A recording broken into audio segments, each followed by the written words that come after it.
First, God does not exist. But don't worry, what does exist is good, as opposed to evil. So if you believe in God, you believe in good, and that's as it should be. You are just fine. If you believe in evil, then you probably need a whack on the back of the neck with a big fucking stick.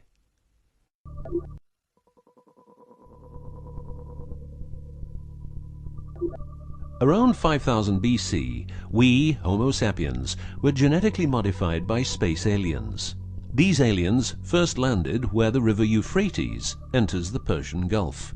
The reason is that in that area, a high concentration of what is called monatomic gold is found in the seawater, while nowadays the highest concentration is found on the islands of Hawaii. The aliens were members of the Anunnaki Empire and were on a quest to find this metal that is supposed to enhance and repair all bodily functions and stop the body from aging. Monatomic gold is what is called a superconductive metal.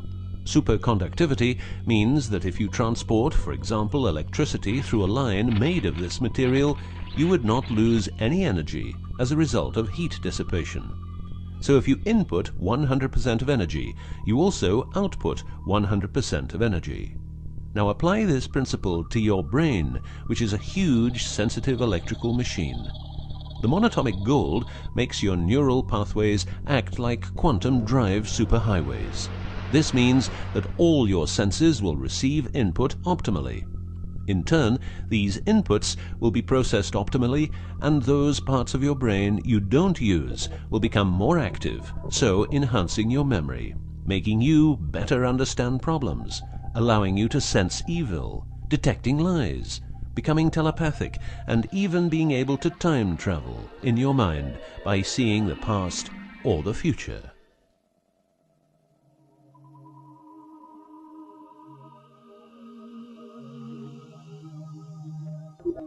So the Anunnaki, which is the name of the empire which includes races like the Saurian, or as they are called the Reptoids, the Argarians or Nordics because of their human looks, and the Greys from Zeta Reticula, were looking for monatomic gold.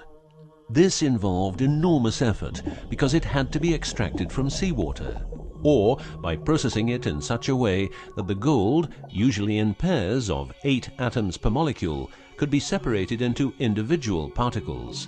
In this fashion, the monatomic elements were separated from the multi-atomic cousins.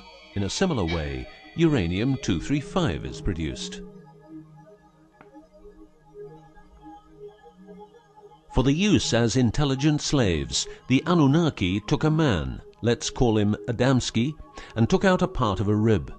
This is because the rib is a part of the human body that can be removed without causing too much damage, and because the rib contains bone marrow, it's a perfect source for DNA. The Anunnaki modified the DNA for a better manipulation of the humans and implanted it into a woman, let's call her Mulva.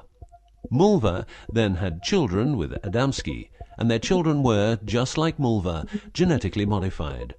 These humans worked for the Anunnaki, but not a lot of humans knew about the Anunnaki, and then, for some reason, the Anunnaki disappeared.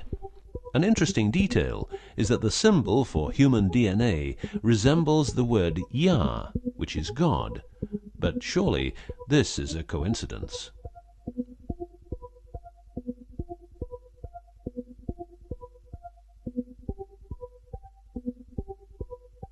Now, some humans received part of the knowledge of the Anunnaki.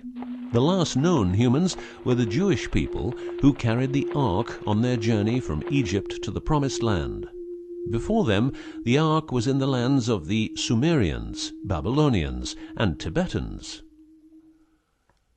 This Ark, not the Ark of Noah, was known to have powers beyond human imagination. It could levitate and deliver the fire of stars, a dangerous firework-like display of power that occurred when the monatomic elements became unstable.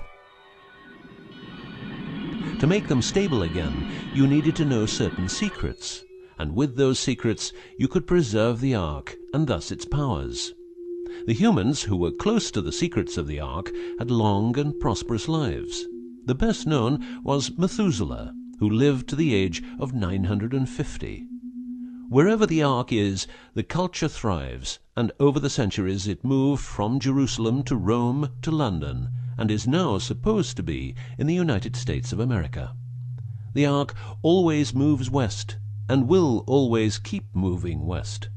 From the very beginning, the people who own the Ark have never given it away, and great care is given to preserve the bloodline's purity of the holders of the Ark. Renowned conspiracy theorist David Icke studied the bloodline of George W. Bush.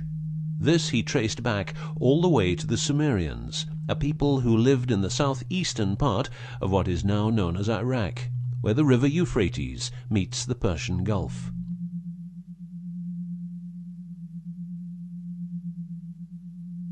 The secrets of the elements of the Ark, scientifically known as ORMs, orbitally rearranged monatomic elements, are nowadays hidden by secret societies that have control over society worldwide. The word ORM is the same as the Hebrew word which means the tree of life. ORMs consist of 8 metals. These 8 metals are ruthenium, rhodium, palladium, and silver, known as the light platinum group, and osmium, iridium, platinum, and gold, known as the heavy platinum group. Gestation of these metals in monatomic form prolongs life and enhances and repairs bodily functions. By following what is called a wide-spectrum diet, we can provide our bodies with monatomic superconductive elements. In other words, by eating a lot of grapes, carrots, all blue and dark red fruit and vegetables, and also much other fruit, vegetables, and fish.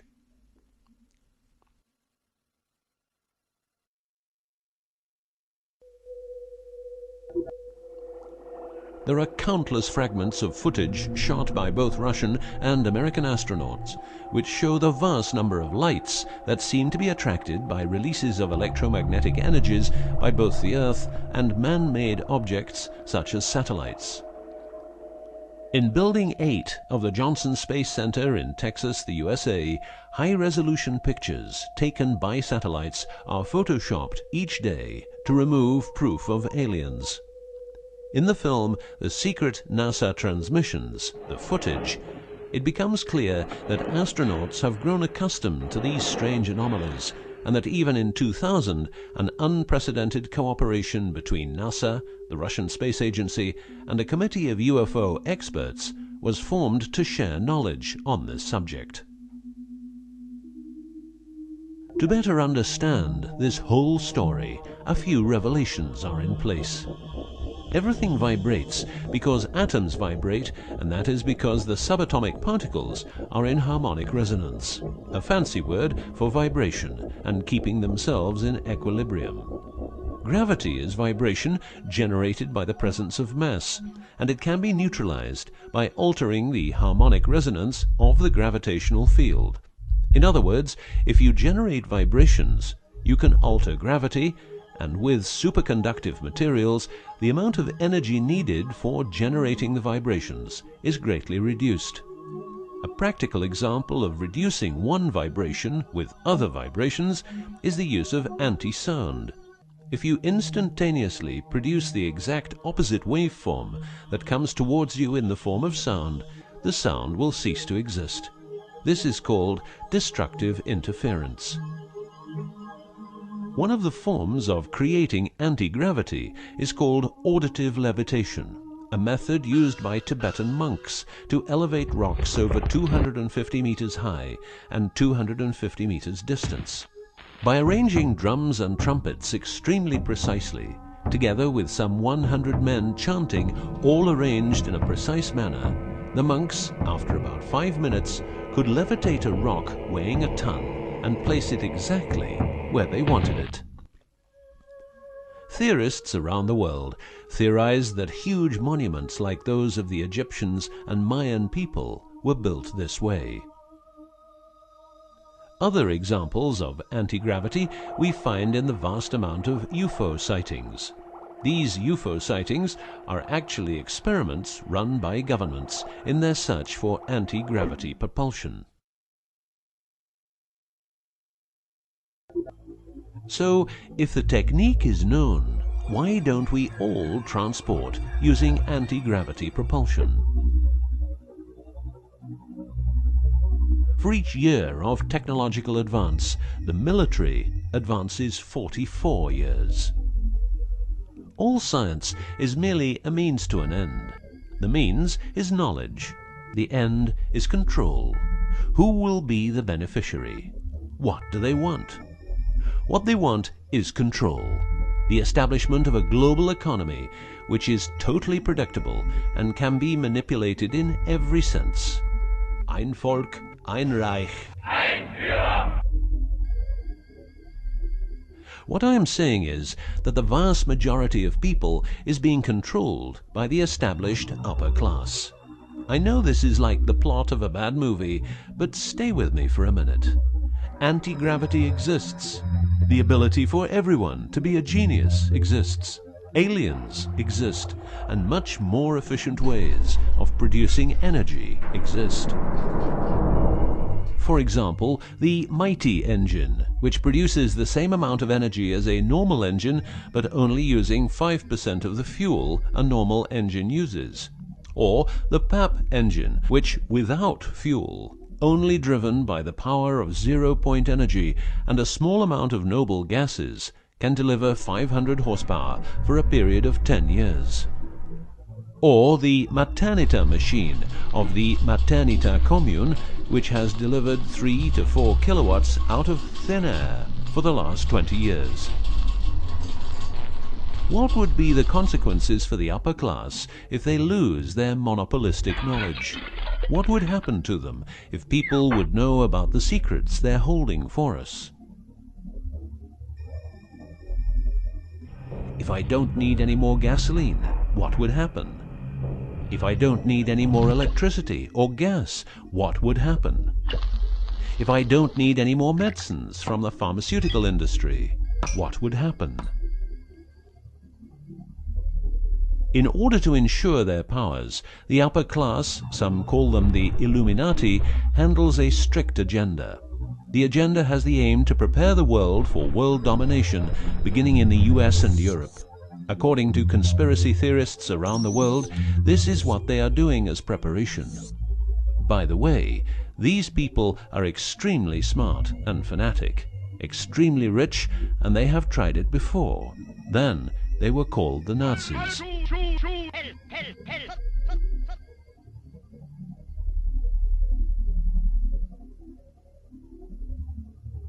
Although what you are going to see and hear sounds very peculiar, remember that a lot of people, for instance, ex-personnel of the US and UK armed forces, have been brutally murdered for making their information public. Let's begin with 9/11, but first a little history.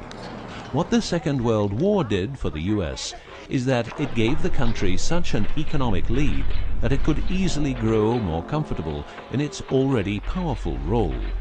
The industry of war gave everybody jobs, and therefore everybody could start consuming. Marshall aid gave Europe the economic impulse it needed. In other words, war leads to flourishing economies and leaps forward in technology. The process of transformation, even if it brings revolutionary change, is likely to be a long one, aside from some catastrophic catalyzing event like a new Pearl Harbor.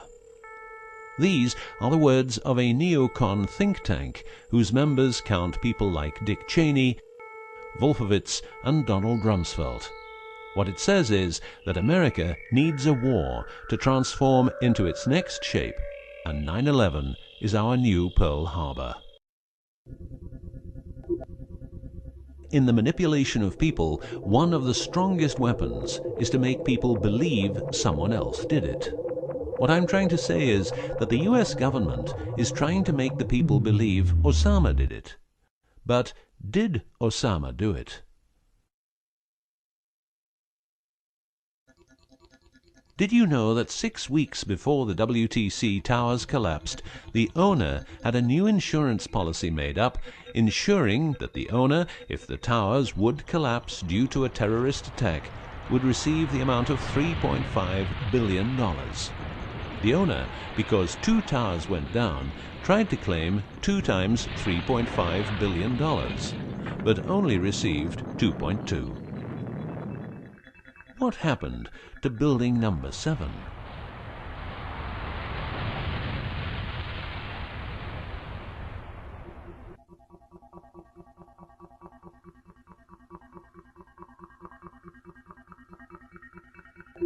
In order to control people who can be a hazard to the bad guys have control of a number of tools.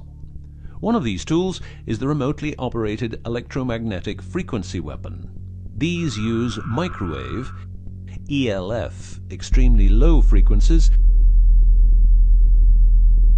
and acoustic frequencies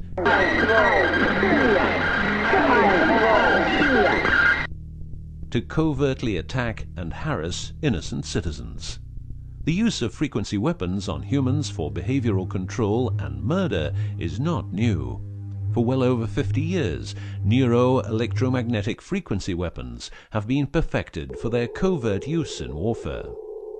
These classified, non-lethal or silent weapons, as they are known in the trade, have also been perfected by experimenting on an innocent and unsuspecting public since their early development. Directing a beam of frequencies to a human can cause a series of effects. A well-known effect is ELFs, causing nausea, headaches, wild racing heart without cause, sudden violent itching in different parts of the body. A frequency weapon can look like this, or like this. Its shape depends on how frequencies have to be directed to the target. Did you know that the U.S. Patent and Trademark Office holds a vast amount of patents for machines which can be used in direct or subliminal mind control systems? Here are a few. Method and system for altering consciousness. Superimposing method and apparatus useful for subliminal messages, subliminal message generator. Enough about the frequency weapons. Check this link to learn more.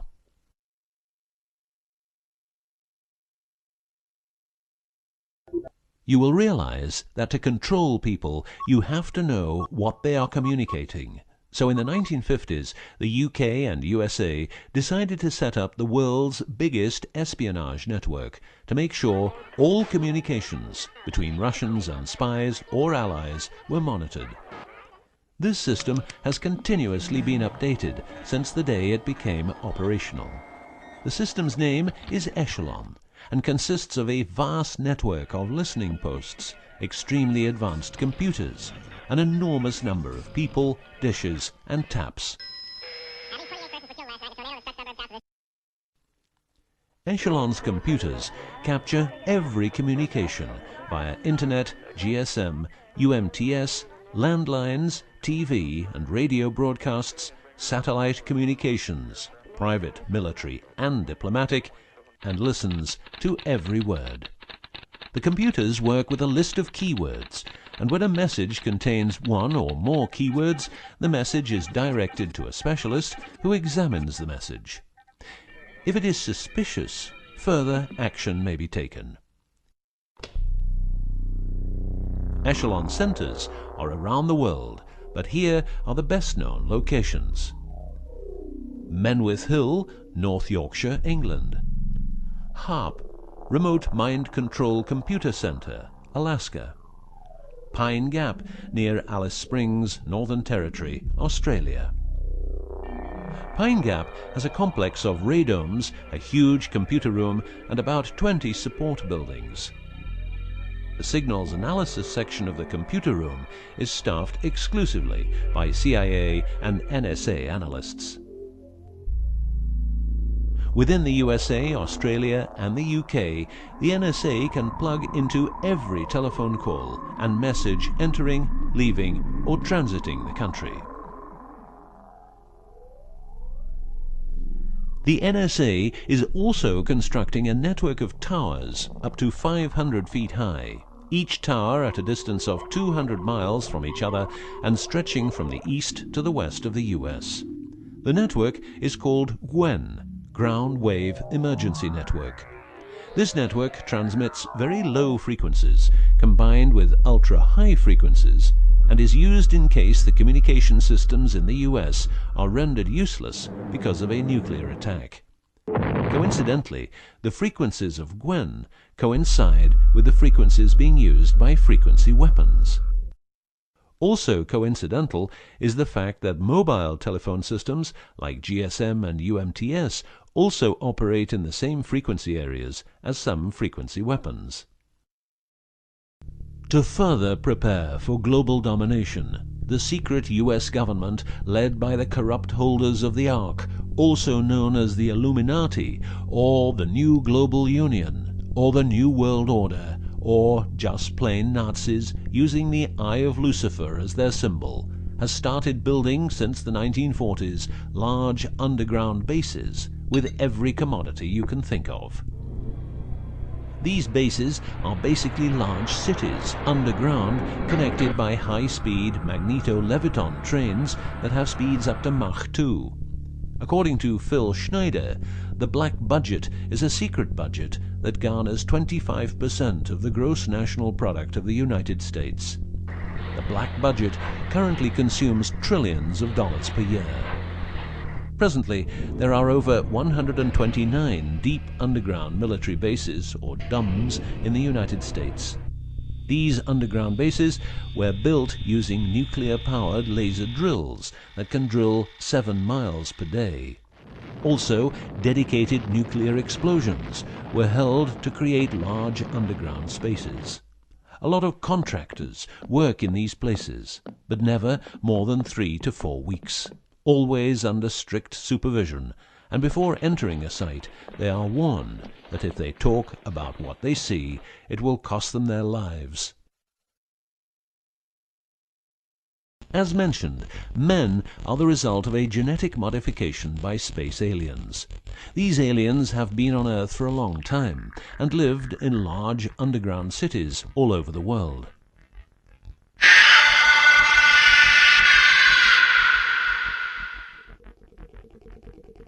Collaboration with modern governments began as early as 1933 with the Bavarian Illuminati and Thule secret societies, and this collaboration was brought into America via the CIA, which was established with the help of American Nazi agents as well as European Nazis who were brought into America through Project Paperclip and other operations.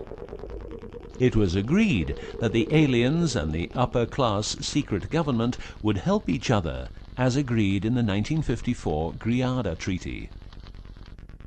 By 1979, the aliens didn't respect the treaty at all, and it was in this year when, at Dulce Air Force Base, a huge underground base was being built, and during excavation, an underground alien city was discovered. There are several species of aliens working with the US at the Underground 7 level facility at the Alien US Government Biogenetic Research Base in Dulce, New Mexico. The reason they help the US government is because the aliens need space here on Earth for conducting experiments on humans and storing humans in suspended states for reasons unknown. In exchange, the aliens give the US government technology. Examples of these technologies are stealth aircraft, anti-gravity propulsion, genetic research, quantum technologies, computer technology, biological warfare, medicine, GSM, etc. The greatest weapon the devil has is the disbelief people have in him. The devil represents evil, and those who want to dominate are the evil ones because they keep their knowledge from saving lives and improving the world. Instead, the evil ones will make the people more docile and stupid, using more tricks in order to achieve their goal, which is world and universal domination. The story of the aliens seems so unreal that, like the devil, it is subject to ignorance and ridicule, and that is its greatest weapon. In the past and present, the evil ones have tried a number of methods and products to manipulate people. AIDS, invented by a laboratory in Chicago, Illinois in 1972. It was a biological weapon to be used against the people of the United States. Second, the US government has a Tesla device to generate earthquakes. NASA only landed on the moon once. Almost 90% of drugs trafficking is organized by the biggest secret services in the world, like CIA, NSA, MI5, MI6, and so on. Since the US is in Afghanistan, poppy production has reached an all-time high, and never has there been so much heroin on the market. People who don't need drugs needn't worry. Their needs are covered by the pharmaceutical industry. The global warming story is a hoax. The Earth is warming up, but not as a result of CO2 produced by man, but because the cycle of the Earth is just like it is.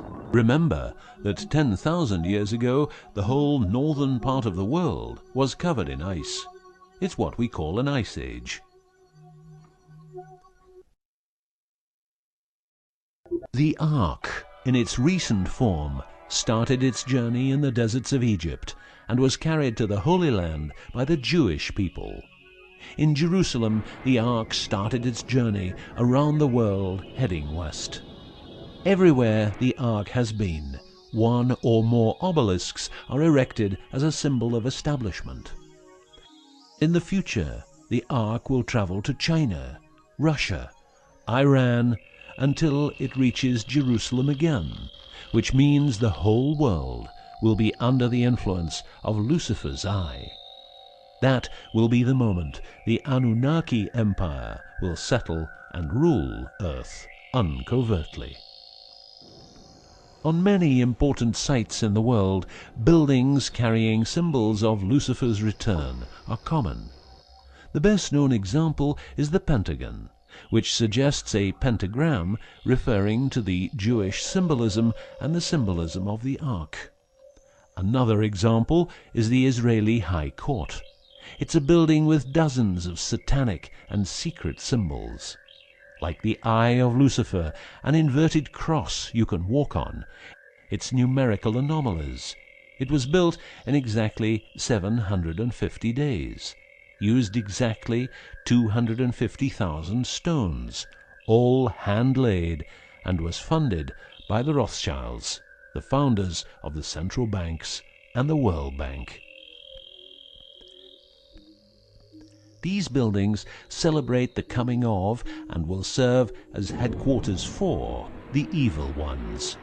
From here, every communication will be monitored.